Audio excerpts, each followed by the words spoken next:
1. As a 27-year-old male, I have many friends with children, mostly in the toddler age group, as well as many friends without children like myself. Now, don't get me wrong, I love being the fun friend, uncle. But I've always stood firm in my decision not to sire children. To that end, most of my friends with children have grown to accept that, and we just don't bring it up. No cause to, right? I think my friends just expect that one day I and whoever I may be courting, to which end I know they'll be disappointed, but that's okay. See, by being a single, childless young man, I naturally have quite a bit more freedom in my life than my friends with children. I can still live life on a whim. They can't. I can roughly predict what the next 2 weeks will hold. They can't. If I want to have kids later in life, I can reverse that decision. Would likely adopt. They can't. To that end, most of my friends with children are still wholesome and loving friends. They love to see me traveling to exotic places, and they adore the small trinkets and lengthy stories I bring home with me. One set of friends, however, has shown their true colors lately. See, over the past few years, I have helped them left, right, and center financially. I don't mind because they have mouths to feed, and I know how it feels to struggle. So I don't want to see my friends and their children doing the same. The most notable expense was the $1,800 I shelled out to literally buy them a running vehicle. Bear that in mind, that $1,800 will be important later. The friends in question have a 3-year-old together, and the girlfriend has a 9-year-old from a previous relationship. This couple in particular has turned very bitter to me lately. Almost as soon as they found out that I'm planning a month-long trip to Brazil in June, my friend's immediate response was, "Ugh, you should be saving that money so you can buy a house and start a family." And I replied, I have no interest in reproducing, and I'm not ready to set an anchor. We've discussed that. And his girlfriend pipes in, "Yeah, whatever, must be nice to just fly off all over the world. Maybe one day you'll know what it's like to be responsible instead of only thinking about you." Excuse me? Excuse me? I've worked my fingers to the bone to save for this vacation and all my previous voyages. And to that end, I'm not done yet. I've been strictly budgeting my money for over a year to make this happen. I even gave up both cigarettes and soda to save a few more dollars per week. No eating out, no buying video games, basically nothing outside of the essentials. I work more hours a week than both of them combined, not judging they have kids to care for, but still, I earned this. And then for them to act like I'm a lesser man because I didn't accidentally reproduce right out of high school. To me, that was both laughable and pathetic. Now, even at this point, I had chalked it up to, okay, they resent me for it in the moment. I guess I understand that. Because I know that neither of them has ever gotten to do such a thing, and I do feel somewhat like a jerk that they have to watch me fly off to Brazil, knowing they can't afford to do much because, well, raising children is expensive. But then they take it a massive step further and ask me to borrow $3,000 so they too can do something this summer. She even whipped out her phone and pulled up the resort that they wanted to stay at on Table Rock Lake, Missouri. As soon as I noticed she'd entered the info for a 14-day stay totaling $2,400, I realized they had planned to ask for this money all along. I was honestly speechless for a moment. So eventually, I said something along the lines of, "Look, man, I've been saving for this for over a year. I can't afford to loan any of that money out, or I won't be able to afford to go on my vacation. And to be honest, I still have to recoup that $1,800 I loaned y'all before my plans are even back in the green. So, I'm sorry, but my answer is no." And they just lost it. "All you single assholes ever think about is yourself. You have no idea what it's like. We never get to do anything. Some friend you are, you'd rather go off by yourself than help our kids have a good summer." At that point, I simply left without another word. It is clear to me now that all I ever was a piggy bank. In truth, I guess it was my fault for being proud of my frugality, and occasionally mentioning my savings like, "Hey man, I just hit $10,000 today, 2/3 of the way there." This all happened last weekend, and even today I received another text. "Are you sure we can all just go to the lake together? The kids really need this. It's not like you can't go to Brazil another time." And this, friends, has been a hastily written and hurtful example of entitlement. Takeaways. 1. Don't discuss your finances with anyone that isn't directly affiliated with them, yourself and or your partner, maybe your parents, but not your friends. 2. Never loan money to friends. Treat it as a gift that you will not see returned. If you do see it returned, treat it as a nice surprise. 3. Thank you for listening, and feel free to share discourse of similar stories in the comments. 2. So I'm 21 years old and female. My parents are both white. They have kids, and me is number 6. They adopted my little brother and I when we were babies. My brother and I are mixed, but what some might call light-skinned black. Anyway, this story happened when I was in elementary school. Some backstory to help you understand my family. Being black and having white family plus growing up in a prominently white area had its challenges. Like my brother and I had swim passes, so sometimes my mom would drop us off at the pool, and my dad would pick us up and frequently would be stopped and asked for proof he was our dad.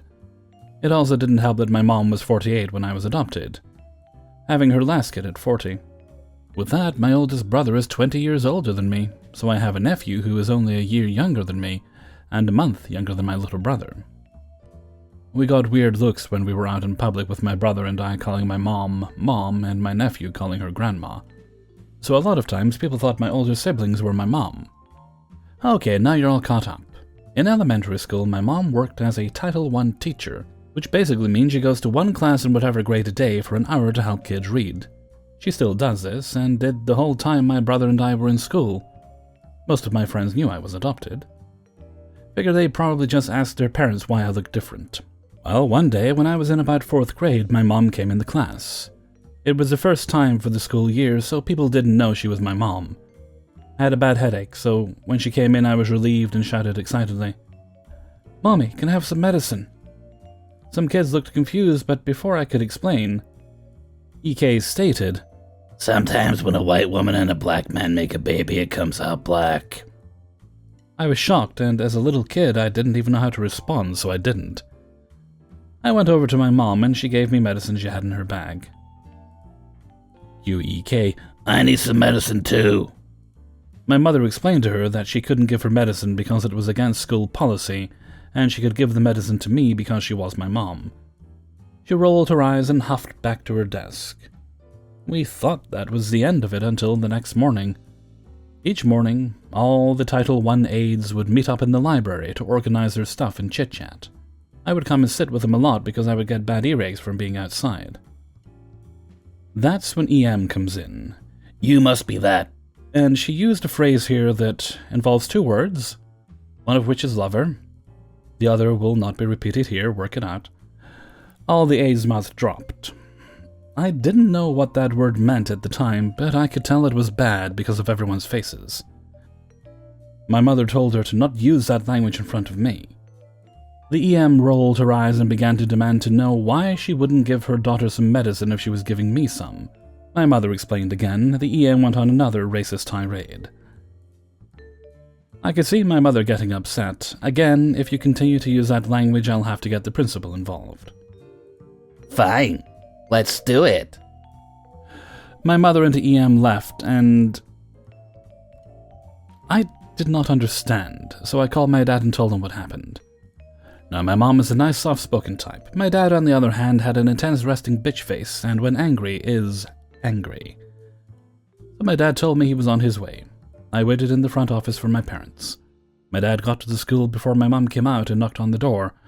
Principal opened the door, and the lady saw my dad. When seeing my dad, my mom said, "What are you doing here, hon?" EM's face looked like she had seen a ghost. "So is her daddy the milkman?" Again, I didn't know what that meant, but I could tell by my dad's face that he was not happy. "How else would she look like that?" Gesturing at me and turning to the principal. "I mean, she obviously isn't a good example for the children, so you should fire her for the children's sake." My dad started laughing, which I knew wasn't a good sign when he was mad. He told me to go find my brother and get my stuff, then they closed the door. The bell rang already, so the front desk lady gave me a note, and I went to my brother's class and got him. We both agreed to be on our best behavior since Dad was mad. We sat on the bench, waiting, then my parents came out. "Are you fired, Mom?" I asked, then my mom smiled. "Of course not, but we're going to be going home for today to talk." Sweet, ditch day. My parents took us to Denny's for breakfast since we missed it because our school provided it. They explained to us that some people don't like the color of our skin, and that it was never okay for us to be called that. We got to stay home. The next day I noticed EK was moved class, and found out EM was kicked out of the PTA. I have so many stories about stuff like this, but this was the first big incident. Later in life, I would marry a white man. He served as an LDS mission to New Zealand and the Cook Islands. We both don't associate with the religion anymore. Surprisingly, we were asked a lot if he brought me back from his mission. People are always asking me where I'm from. Well, we have a son, and he looks just like his dad, but he has my curls. So I get funny looks. A lot of people are always surprised I'm his mom. I've never had hardcore racism until I was older, but I had the small things here and there. I've been told I talk and act like a white woman, not sure what that means. But when I say I was adopted and show a family pic, it seems to make sense to people. Edit. I saw my parents at family dinner last night, and I asked what happened in the office. Here's what my dad said. She went on about how it wasn't fair her kid should have to be at school with a headache, and I didn't because I'm black. The principal stated the policy again. EM had the nerve to say, "What is this, 1750? I thought white peoples quit having slaves. I'm not comfortable with being around slave owners." My dad was pissed and clenched his fist, but my mom grabbed it, trying to calm him down. Then the principal chimed in. "Of course, we don't want you to feel uncomfortable. We will remove EK from OP's class so you don't have to interact with slave owners during class activities. We will also remove you from the PTO, since there are 2 slave owners on the board. That will be all. I hope we don't have to have you look for a different school." The lady looked shocked, and my dad laughed. My dad said she looked like she saw a ghost and just grabbed her purse and left. My mom got a small raise. The sad part that I've been called a slave a lot. My husband has been asked, "Oh, so you married the help?" That's all. I'll answer any questions in the comments. 3. I work for an animal sanctuary that specializes in long-time care. We take in animals that for some reason or another can no longer live in the world. This could be because of injury or being raised in captivity.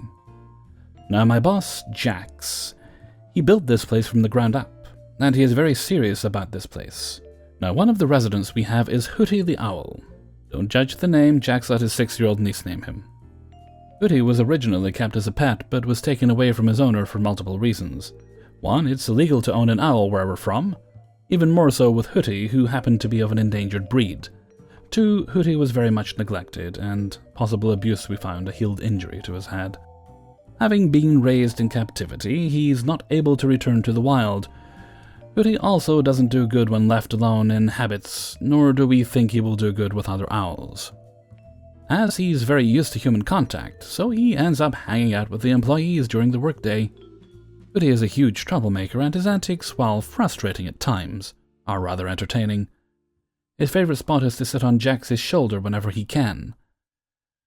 We think that his previous owner might have trained him to do this. We try to get him out of the habit of doing it, but he is a stubborn little guy and basically does whatever he wants. Which is where the story begins. Due to overpopulation in nearby shelters, my boss volunteered to house some rescue animals from the shelter. Mostly cats and dogs. So we have people coming in to adopt a lot. Most of the time these people are nice and normal, but there are some that just floor me. Here's how it goes.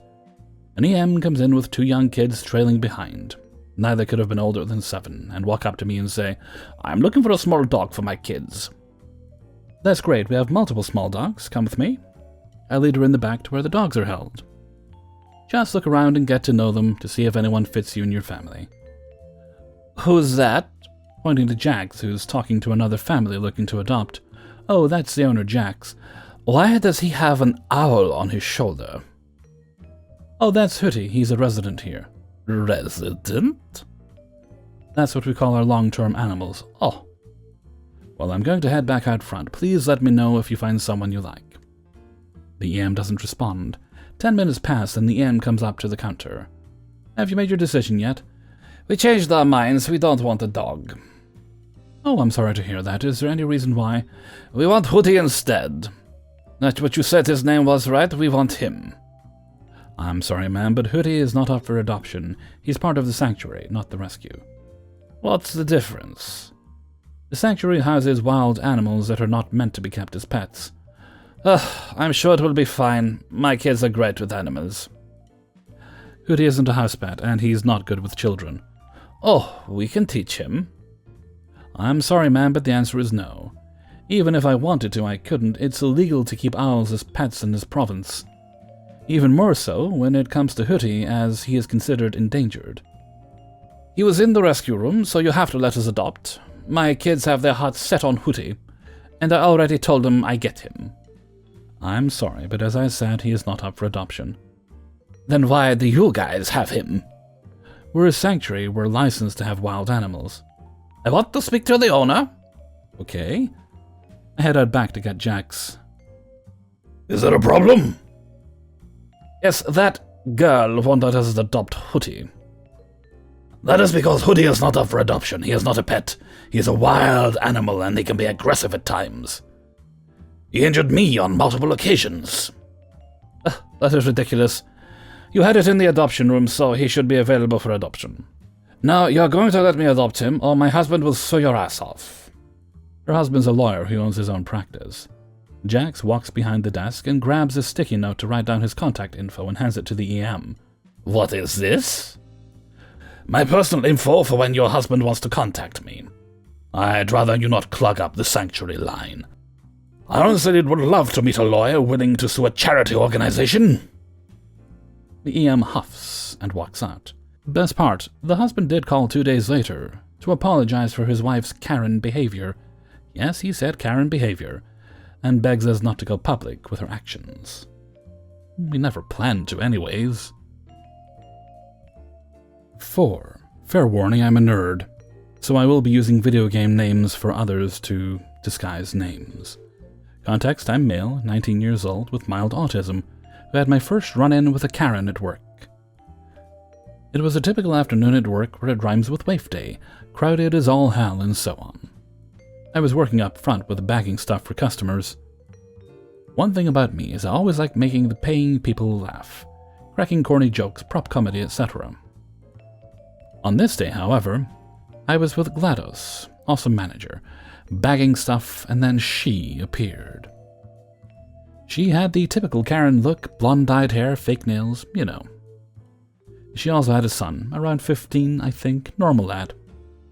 She walks up to the register, and GLaDOS greeted her and asked how the day had been and so on. Karen had one of those snooty, spoiled teen voices and tone like from the movies, while her son is fake smiling and trying not to die of embarrassment. She had a load of items, and I mean huge, almost 3 carts worth. I'm bagging and it gets overwhelming, and the son offers to help. I thought at least the son is more friendly than her, but Karen yanks him back.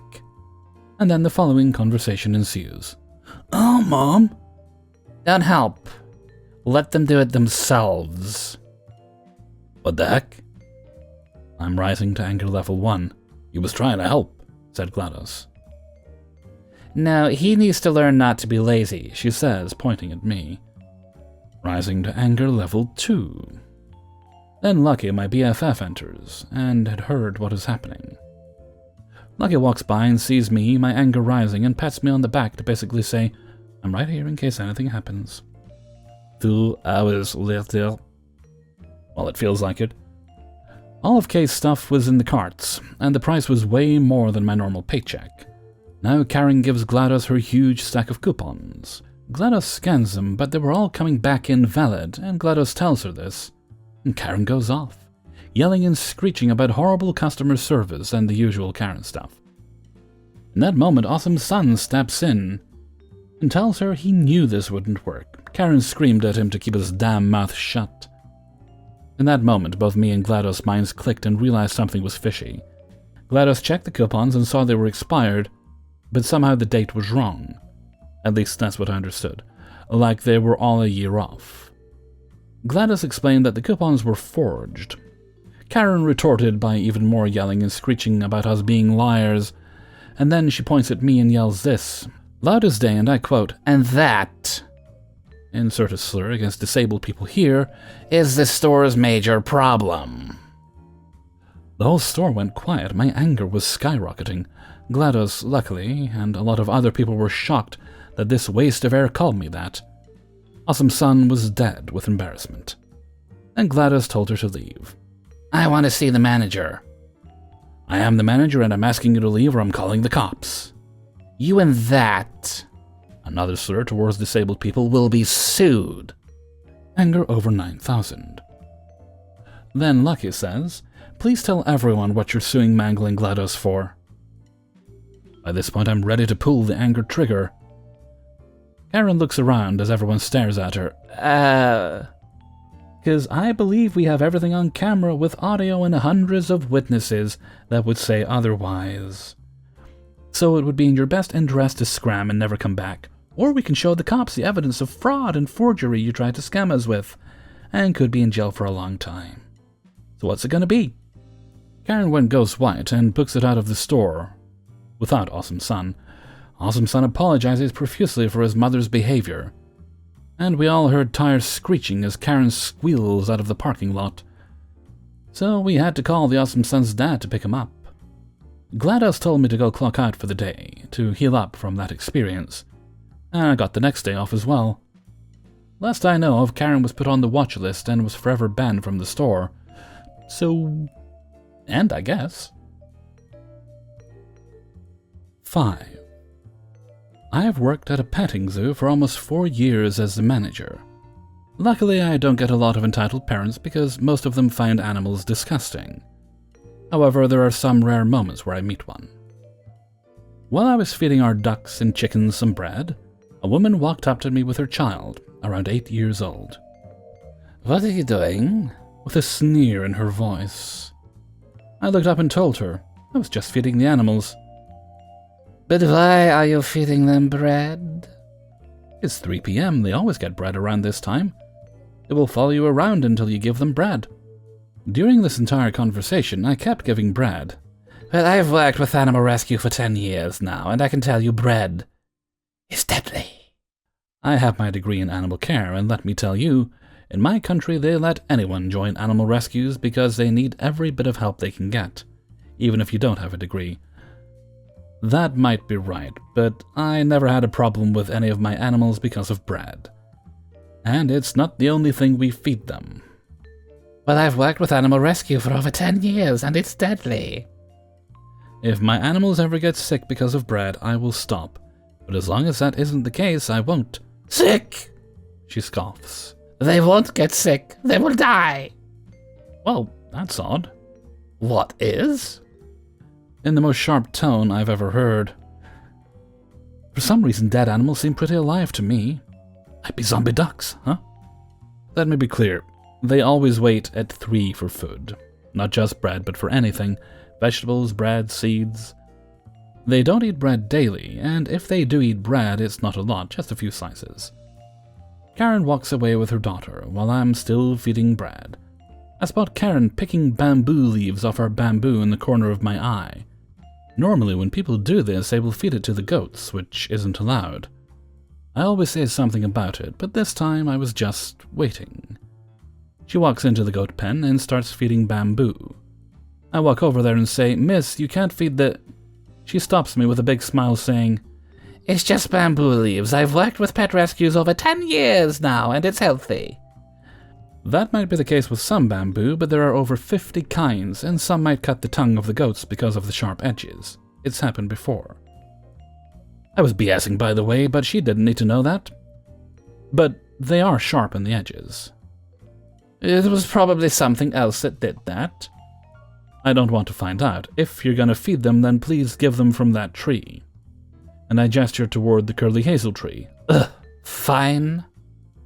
I got my coffee. While I was watching in the distance, I saw her leaving the pen.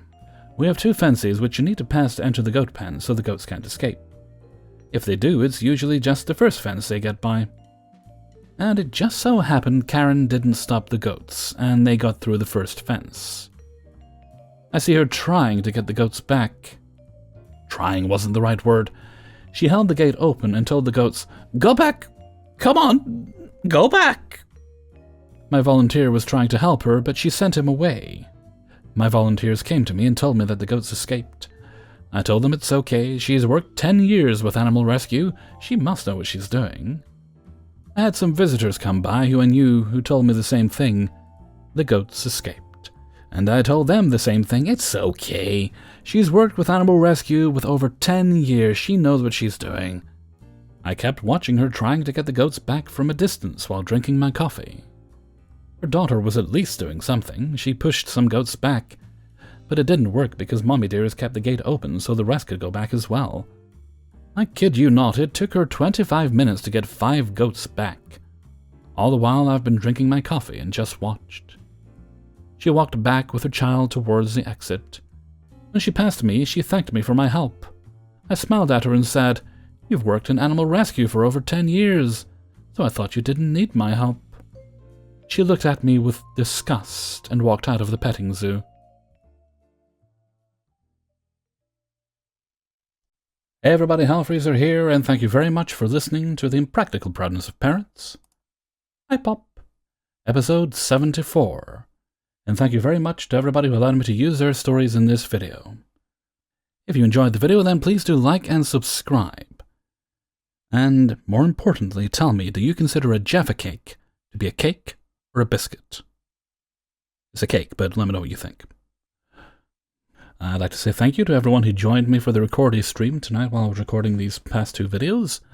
There may be bloopers. I'm not going to promise. I'll have a look through, see if there's anything blooper-worthy in it. I will download the stream and possibly edit together into more of just this is how Hellfreezer makes videos kind of thing. We shall see. Oh dear, one of my moderators is saying he's never had a Jaffa cake. I'm going to have to remove him as a moderator, I think. I mean, there are some slights I can forgive. Insult me, my family, my ancestors. I can forgive that. But in a world that is filled with Jaffa cakes of all varieties, there's even spooky ones at Halloween, not to have had one? Unthinkable. Anyway, with that, I'm going to head off for now. Oh, by the way, the moderator Shagar Gaming Central, you might want to check out his gaming channel. So until next time, thank you very much for listening, and take very good care of yourselves.